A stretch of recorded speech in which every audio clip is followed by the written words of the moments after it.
Minnesota Vikings have been doing some work virtually meeting with a couple of day 3 quarterbacks, Kyle Trask of Florida, Peyton Ramsey of Northwestern, as well as one of my personal late round favorites, Feleipe Franks out of Arkansas, formerly a Florida Gator as well. And I think that he would be a solid, say, 6th round pick, probably 7th if Spielman obviously gets back into the 7th, be able to sit, develop, and compete. So let's talk about him today. Background, 23 years young, 6'6", 234, redshirt senior, former 4-star recruit from Crawfordville, Florida. What up?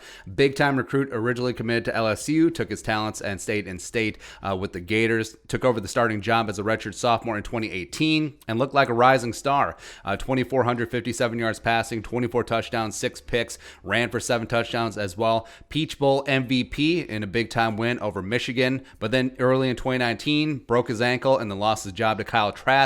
Perhaps you've heard of him. 2020, grad transferred to Arkansas, threw for 2,107 yards passing, 17 touchdowns, 4 interceptions. Arkansas ended up going 3-7, but Franks was not the issue here. There was a lot of problems with the Razorbacks that season. Had a solid showing at the Senior Bowl, did well in practice as well as in the game, 9-16 for a $122 and a touchdown to Ole Miss tight end Kenny Yeboah, who the Vikings also met with virtually.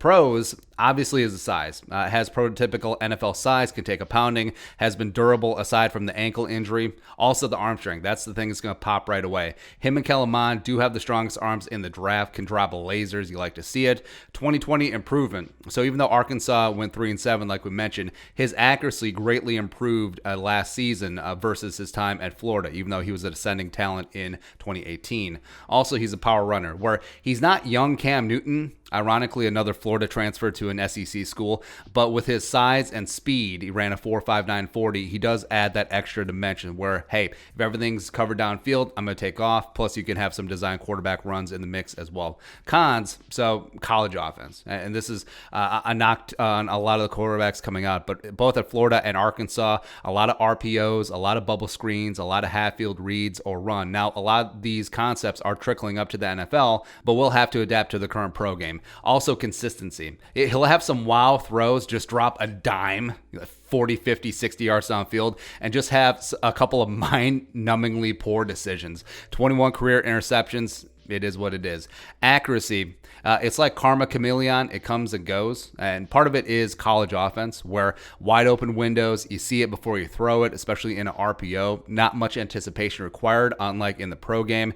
Touch and timing. He's more of a thrower than a passer at this point of his career, but certainly could develop a touch more accuracy. He was also drafted by the Red Sox in 2019, so that's where that's coming from. Needs time to develop touch, and everything doesn't have to be the 99-mile-an-hour fastball. Think more Greg Maddux, less Kerry Wood. Nah. NFL comp, Brock Osweiler. So he's got the height, arm, athleticism, pretty easy comp. You could also throw in Josh Allen in there, but of course Josh Allen has much higher ceiling than Feleipe Franks. And Franks is not a guy that you want seeing on the field in the next 2 years outside of preseason, which is perfect for the Vikings. Or we've talked about that the Vikings don't necessarily have to come away from the draft with a quarterback project. It would be nice to have one. You don't have to go out and overdraft one just to say that you did it. But if you get Franks in the 6th round, God, that'd be great. Spent 2 years sitting behind Kirk, can compete with Jake Browning and Nate Stanley, especially this year when there's going to be preseason. I think that's going to do wonders for these young quarterbacks. And then maybe come 2023, Feleipe Franks could be something. After Kirk Cousins' contract expires, maybe he's in the mix for the heir apparent, or worst comes to worst, he's a decent backup, a guy that's going to bounce around the league for 10+ years, a la Chase Daniel, collecting paychecks, and a guy that you like as a fallback option, but not going to be a high-level starter. But yeah, I think that he does have the traits and the upside that you feel perfectly fine about gambling day 3. I would like to see him landing with the Minnesota Vikings. Be your thoughts. Feleipe Franks, Arkansas quarterback. Let us know in the comment section below. Subscribe for daily Vikings takes. Want to support that work? Post on the Venmo. But until next time, Skol, production value.